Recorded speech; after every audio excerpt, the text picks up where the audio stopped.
Good morning, everyone. My name is Justin Mulcahy. I'm a spokesman for the Anne Arundel County Police Department.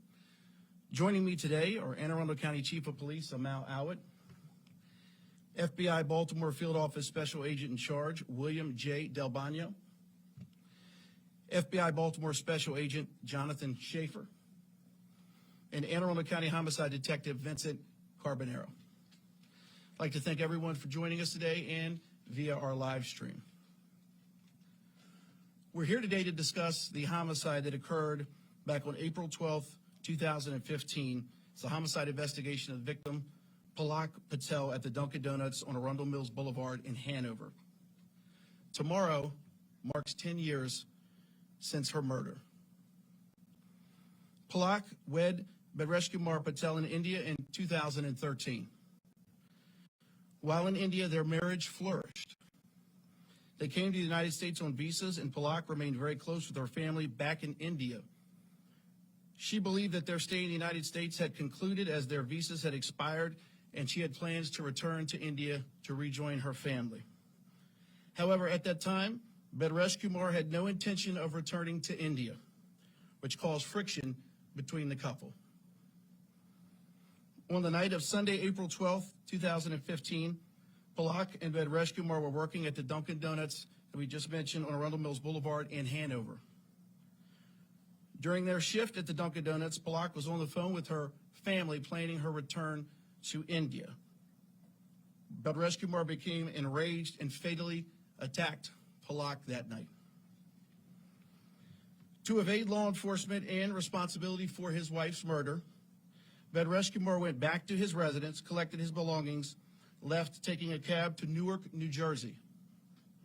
He stayed the morning at the Best Western in Newark, New Jersey, and was captured on surveillance footage there. At approximately 10 a.m. on April 13th, he checked out of the hotel, boarded a hotel courtesy shuttle, and was dropped off at the Newark Penn Station. He vanished and was not seen since.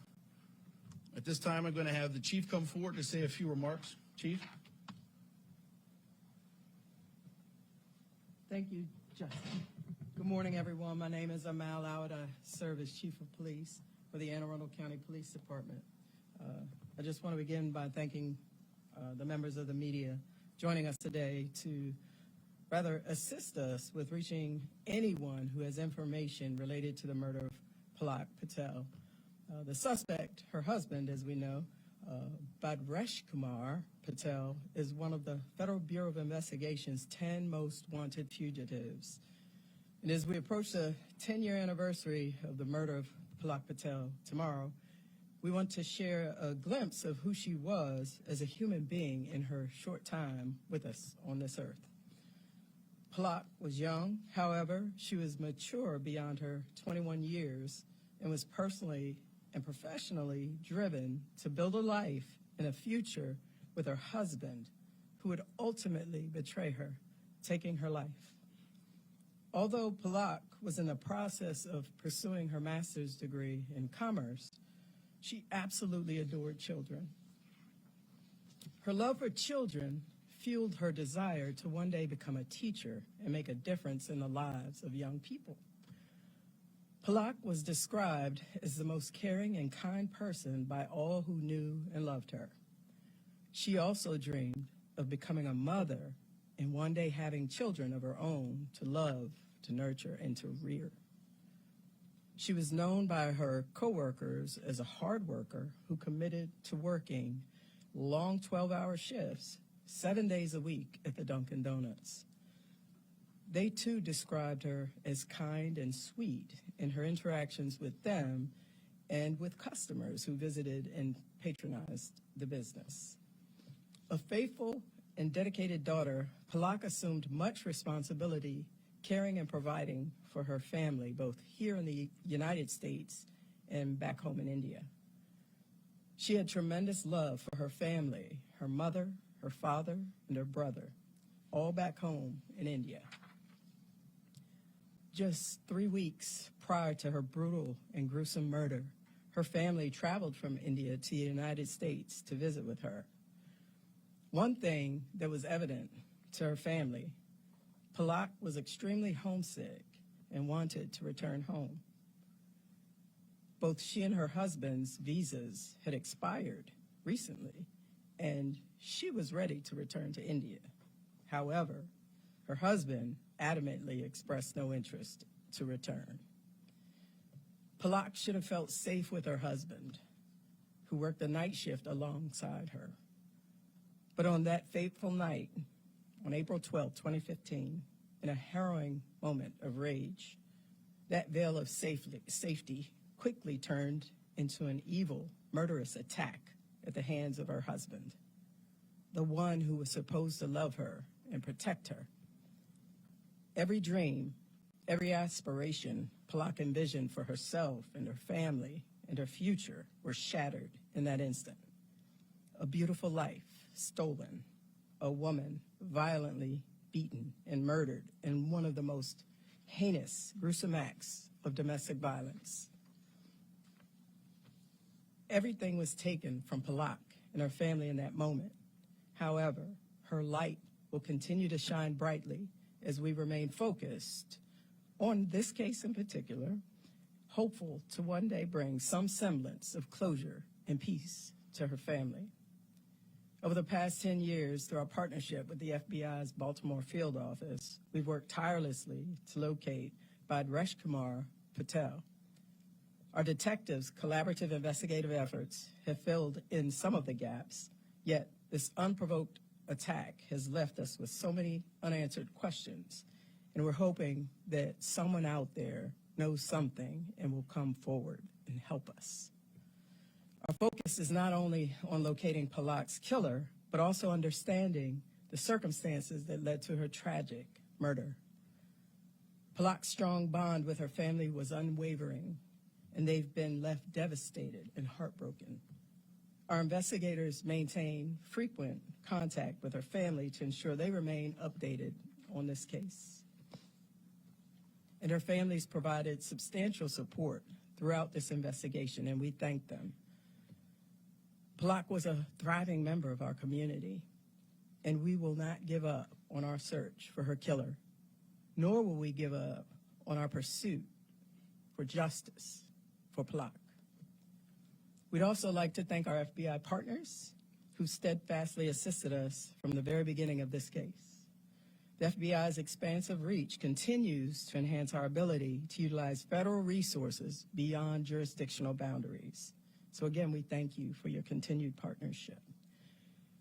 Today, we are urging our community to help us locate Bhadreshkumar Patel and to share this message on every social media platform available to you. As long as Bhadreshkumar Patel remains free, continuing to elude law enforcement, no intimate partner involved with this evil degenerate will be safe until he's taken into custody and brought to justice.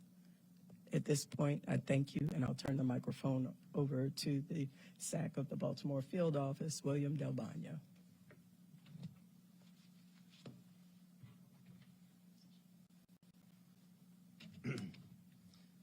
Thank you, Chief Alvin, and thank you for members of the media being here to spread this story for us. I'm Bill 𝘍𝘍𝘢𝘍𝑢𝑚. I'm the special agent in charge of the FBI Baltimore field office. 10 years ago, we began a joint effort with Arundel County Police to resolve this case and to bring justice for Palak. We have never let up, nor have we given up hope that we will find Bhadreshkumar so that justice will prevail. We know our work is not complete. We will continue down that road for Palak and for those who loved her.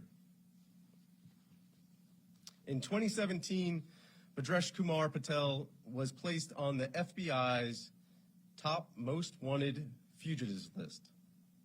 There is a $250,000 reward for information that leads to his arrest.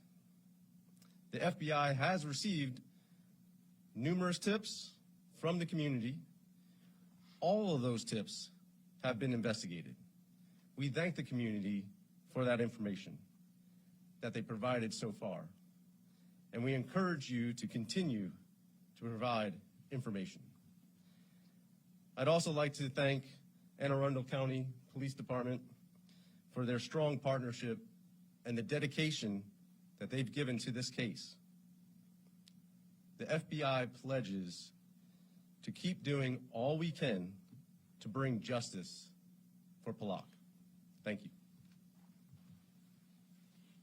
Thank you, sir.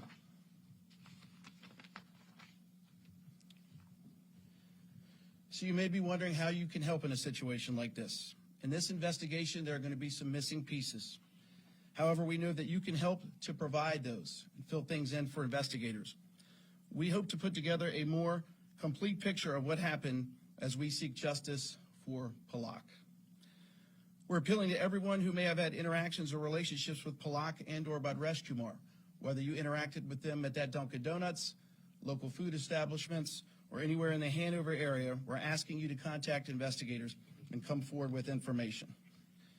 Even if you think the information is insignificant or you may have previously provided that information, it could be useful for our investigators moving forward. Let us make that determination. For those who previously provided information, as we've said, thank you so much. We ask you to continue to do so. Anyone with information about Palak Patel or Bhadreshkumar Patel should contact investigators at the Anne Arundel County Police Department tip line. That number is 410-222-4731. You can also remain anonymous by contacting the tip line at 410-222-4700. You can also contact the FBI with information at 1-800-CALL-FBI or at tips.fbi.gov. Thank you, and we'll open up for any questions from members of the media. Alex? Two questions. Number one, it was described as a fatal attack, a vicious beating. What was the method of the homicide here? I would describe it as a violent attack, a stabbing with an edged weapon. A very violent attack. And then second question, which is slightly different, but obviously 10 years have passed. The suspect has ties to India as well. As I understand it from what you all said, do you all believe that he is still in the country or that he has fled abroad? We don't have evidence that, that he left the country, so we're certainly not ruling anything out, but that's why we're here today. We're trying to seek information for the public. Anybody who may know what happened after that last known sighting, we want to hear from them. We don't have any evidence that he left the country, but again, we're just certainly not ruling anything out at this juncture. Go ahead, Jeff. In this day and age with electronics and such that can be tracked, if he's still in the country and he's still alive, is he getting help from someone else? Is it possible to just disappear off the radar with all the technology that law enforcement has at their disposal? Yeah, what I can say is we're going to use every investigative technique and tool and resource available to us to locate him, to hunt this man down, and we haven't stopped. And we're not going to rule that out. Potentially somebody is assisting or harboring, but that's why we're asking for information. Anybody with anything, potential sightings, anybody who may know something or heard something, or just even a conversation a decade ago. Here's what we know, Jeff. Things change over a decade, right? So relationships change, people mature, people decide, you know what, I want to come forward, I'm a changed person. I don't feel comfortable sitting on this information that I had years ago. Maybe 10 years ago I had some fears. We just want folks to know we're here to assist. We'll take any information, and we don't care what the motivation for that information is. Go ahead. Yeah. Did he have family or friends in the New Jersey area? So we've been in contact with family members from Palak and Bhadreshkumar, and they've been cooperative throughout the investigation. I can tell you specifically Palak's family is heartbroken. She was extremely close to her family, and they've continued to cooperate and been in contact with us. In the New Jersey area? Not specific area, no. We've been in contact with her family. They're out of the country. Is it possible that there's a second suspect in connection with this? I mean, we don't have any evidence of that at this time, yeah. This is the individual that we're looking for in this homicide investigation we feel is responsible for the crime. Can you talk about how investigations and the techniques that you're able to use evolve with time? And like you said, 10 years tomorrow will have passed since this happened. How does that limit investigators? What can be done in that situation? Yeah, so I'll probably refrain, Alex, from getting into specific techniques, but we're going to use what's at our disposal. And you're right, things have advanced from a technological standpoint. So we're certainly going to utilize the advancements in technology over the last decade. Is it challenging when there's a decade? Potentially, but we see opportunities more than the challenges in the sense that, we're still seeking this individual. There's a $250,000 reward. Sometimes people are motivated for different reasons. There could be financial motivations to come forward with information. So given the technological advances, given where we're at, we feel that there's always opportunities. And so we're optimistic that this case can be solved so we can seek justice for Palak and her family. Go ahead, Megan. What sort of challenges have investigators over the years run into? Can you elaborate? Well, I think just the time itself becomes challenging. Anytime you're investigating something over this many years, that's why we're still seeking information. That's why we're trying to bring it to the forefront to generate interest. We've gotten hundreds of tips through the years about possible sightings and whereabouts, and we followed up on those, and they did not pan out. But we still want people to know. We want to hear from you. Bring that information forward. Anything that you have, we certainly want to hear from you. So, as I said, we see this as an opportunity. This is about Palak. Today is about Palak, her life, the life that she lived, the impact in the community. As you heard the chief say, she was an aspiring teacher. She wanted to have children. She was really connected and a sweet, loving person. So we've said a lot through the years about Bhadreshkumar, because obviously we're looking for him and there's a reward, and he committed a horrific crime, but we want people to see Palak. Our hope is they see her face, some of these beautiful pictures of a life taken too soon, and it really conjures up something inside them, says, I need to go forward to law enforcement and bring this information to him. The suspect would be 34 today? That's correct. He was 24 at the time. She was 21 at the time.